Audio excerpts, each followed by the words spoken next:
man, a lot of stuff has happened in the last 5 days. Sure. And you were never so giddy than when you called me on Thursday, and I was on the golf course. That's right. And I'm like, Gio's calling me, I got to answer this. Usually if you call me, something's going on. Something's going on, and hopefully it's nothing serious. Yeah, yep. So you were giddy. Mm-hmm. Giddy.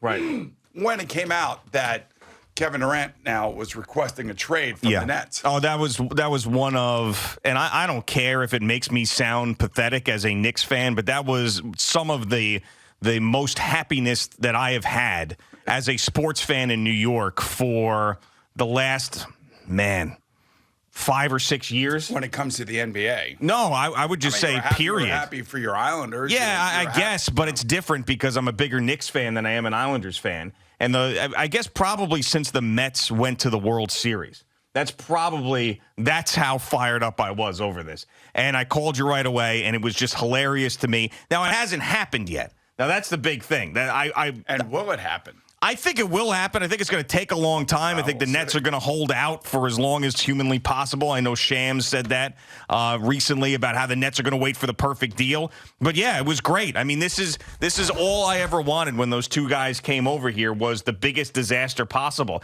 And I honestly thought when Kevin Durant and Kyrie Irving decided that the Nets were going to be the team for them, that I thought that those two guys, the disaster would be them losing in the conference finals or Kyrie getting hurt or maybe them having a crushing defeat in the NBA finals and never winning a championship. That's what I thought the worst case scenario was. Little did I know that the worst case scenario was this, which was the best case scenario for the Knicks fan, which is these guys barely play. They get swept in the first round. They lose a heartbreaking series to the Bucks. Kyrie Irving disappears for different reasons every single season. And then Kevin Durant demands a trade. I mean, it's perfect. It's just the greatest thing to ever happen. Now, we'll see what the return is for the Nets. I mean, they're not going to go away. No. I mean, like, if Sean Marks is allowed to do what he hopefully actually should do and get away from these, there's nothing worse as an athlete than to be called what I'm going to call these two guys.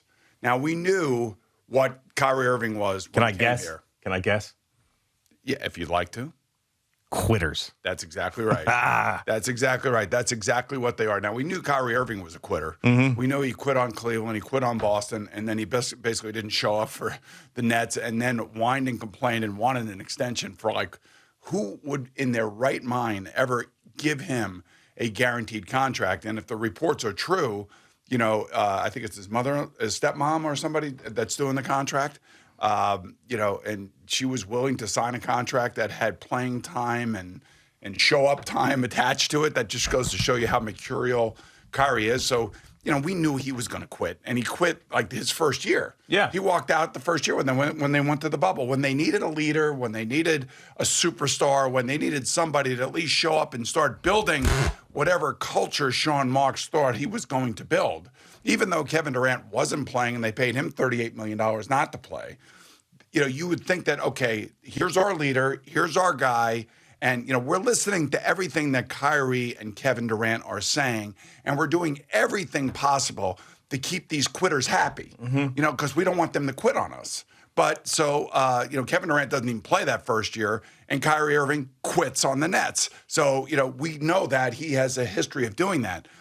I've sat here for 3 years and just spoke glowingly of Kevin Durant dealing with all this drama and mess, but he tied himself to Kyrie Irving. And James Harden, by the way. Yeah, and James Harden later, but he initially tied himself to Kyrie Irving. And he got this massive contract to come here. He ends up playing 3 out of the 4 years. They pay him for 4 years. And then they give him a massive $200 million max contract to stay here. And then he wants to quit on the Nets. I mean, and that's what they are. They are basically quitters on their teams. And, whether or not personally, if I were the Nets, I wouldn't trade him. I would just make them go out there and play at the Barclays Center next year. So you guys got contracts, go out there and play. And, and maybe that creates a bigger picture situation with the NBA in general with their players. Yeah, I mean, I've always said that when a guy demands a trade, the team has leverage and it never uses it. And the first time that I ever saw a team use that leverage was with Ben Simmons this last season before they ended up trading him to the Nets with the Sixers. I mean, he demanded a trade before the season, and then they just didn't grant it to him, and they just had him sit there, and then they ended up fining him. And that's what I had wanted for a team to do for a superstar in all these other instances. But I do think that for the Nets, the best thing is to rid themselves of both of these guys and actually try to get better than they were. If they get some sort of return back with, whomever, with the Suns, with the Jazz, with the Warriors, if they could figure out a way to get better in using these two guys, I would, because obviously having the two of them didn't work out. Well, yeah, that's the obvious thing. But if the bigger picture is, when the new CBA comes around, if I'm an owner of an NBA basketball team, this is ridiculous. This is insane. It's insulting. It's absurd. It makes the league unlikable. Makes the players unlikable. You want likable players. I mean, I'd love to have a whole bunch of Steph Currys and Devin Bookers. I don't have those. Not guys. Everybody loves Steph. He gets on people's nerves too. Well, whatever. But at least he's a guy that shows up and he wins championships. You know what? And he's a leader. Oh, he's the great. I love him. I'm just saying that. I don't know if they're playing the game out in Golden State where they say he's great. He's not demanding. He doesn't scream and yell. Think about Sean Marks brought Kyrie Irving here, and part of getting Kyrie Irving here was bringing Kevin Durant and paying him for not playing. He got hurt playing for somebody else. And not only did he get hurt, he actually had come off of an injury, tried to come back, and then got hurt again, a different injury. Yep. And the thing about it is you admire that. You admire that as an athlete. You admire that as a former NFL player. I appreciate the level to which he risked his injury to win a championship with the Golden State Warriors. And then you bring Kyrie here. Kyrie wants to bring his best friend, Kevin Durant. And if they don't come together, and then they're not coming, and so they're whining and everything else. And then he finally, gets him to come here, and they pay him not to play. And then they give him that 4-year contract extension last year. I'm like, is his business partner Rich Kleiman? Is he like he must be really totally happy because he makes a lot of money off of Kevin Durant. But I mean, even he's got to be like, you got to be kidding me. I got to go back to Sean Marks now and say, you want to be traded after they just gave you a 4-year max extension? Apparently, Kevin Durant went right to Joe Tsai, and that's how it worked out. Jesus. He went right to the ownership and said he wanted the trade. How would you feel if you were Joe Tsai and you gave Kevin Durant a year where he wasn't playing for you and he still made about $40 million? I think it was $38 million. Then he made his 3 years at almost $42 million per. And then you give him a new deal where the final year of that deal is $53 million. So you've given him a raise. Yeah. You've done everything, he's asked you to do for him. Bring his friends in here, bring this one in here, bring that one in here.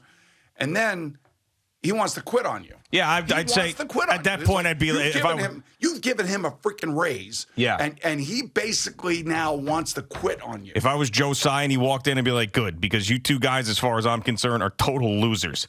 And you've dragged this franchise down, and now I'm sick of it. That's what I would say. I mean, you want to tie yourself to this absolute lunatic in Kyrie Irving and this franchise. I mean, basically, he's pulled him down to the depths of the NBA ocean. I mean, fine, get out of here, because enough of this. James Harden and Kyrie Irving and you have had enough. All 3 years. Enough. The funny thing is you and I, at the beginning of this whole thing, figured that it was not going to go well.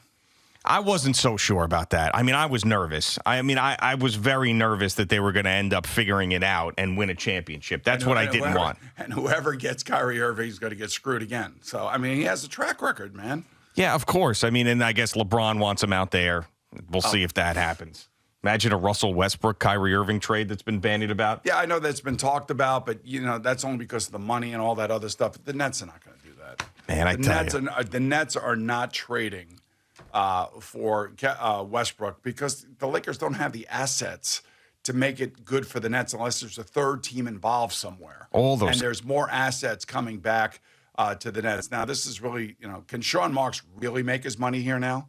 Because that's what this is about. Well, he was better at building a team before he signed his deal with the Devil, bringing in those guys. But I understand that the NBA feels like that's what you have to do in order to win a championship. You got to have talented basketball players who aren't going to quit on you.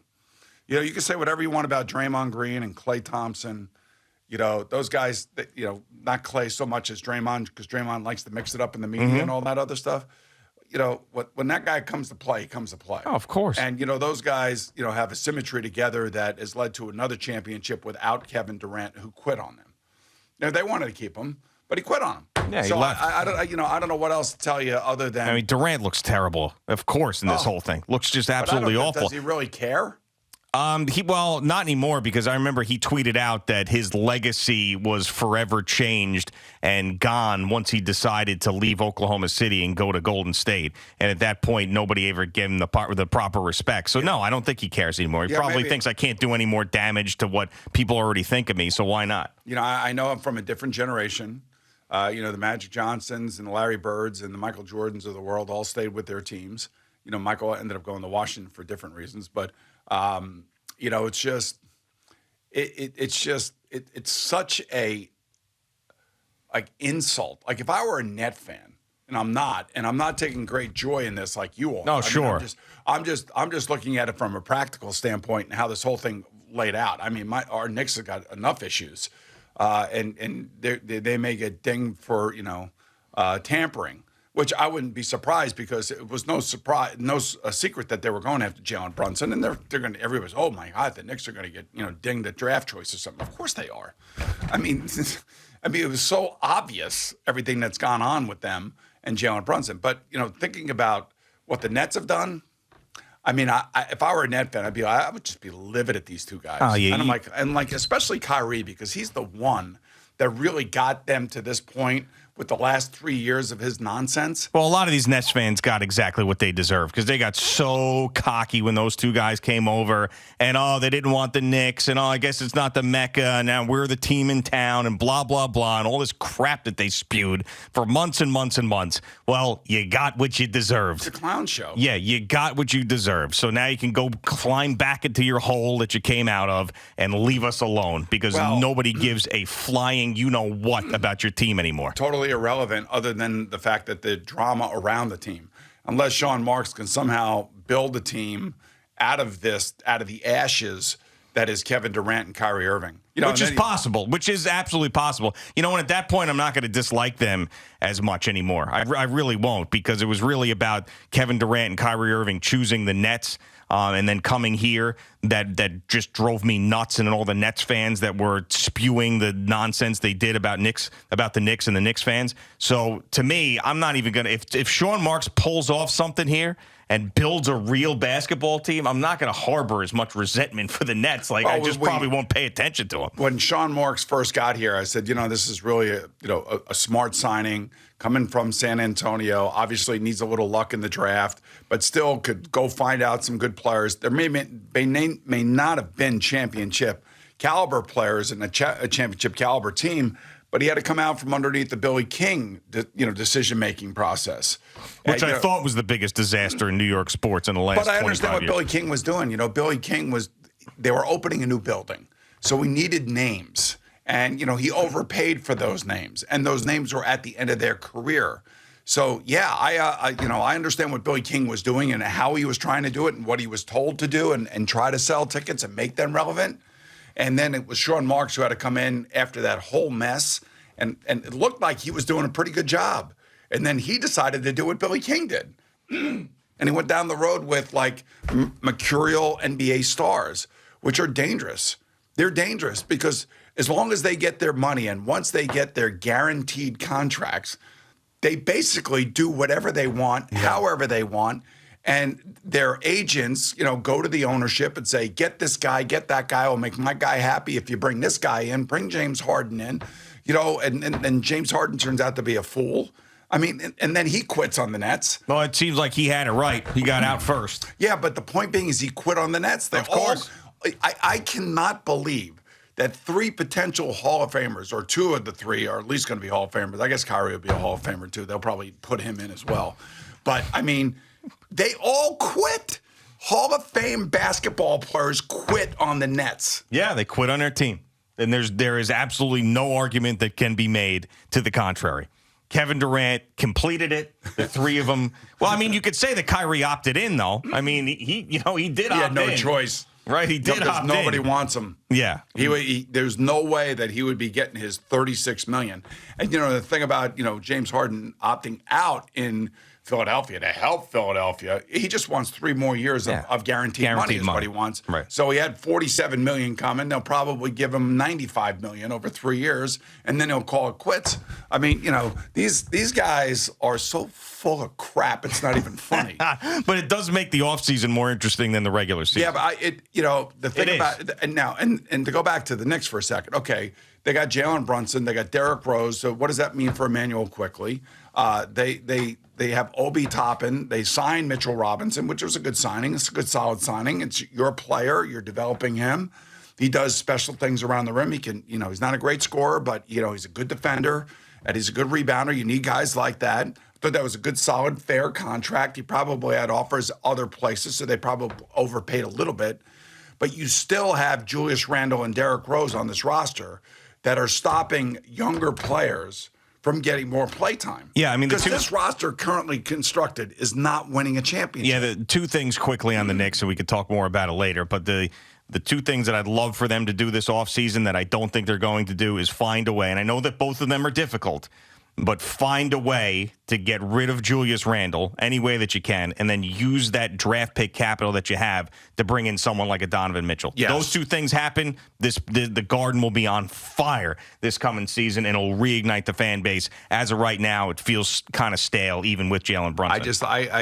If Obi Toppin, I say again, I don't know, is what kind of player is he? And what kind of player is Emmanuel Quickly? Jalen Brunson was, a second-round draft choice? I think so. And he's turned himself into a starting point guard in the NBA. Now, I don't think he's a top 10 guy, but I think he's probably a top 15 guy, and he's going to be a leader of this team.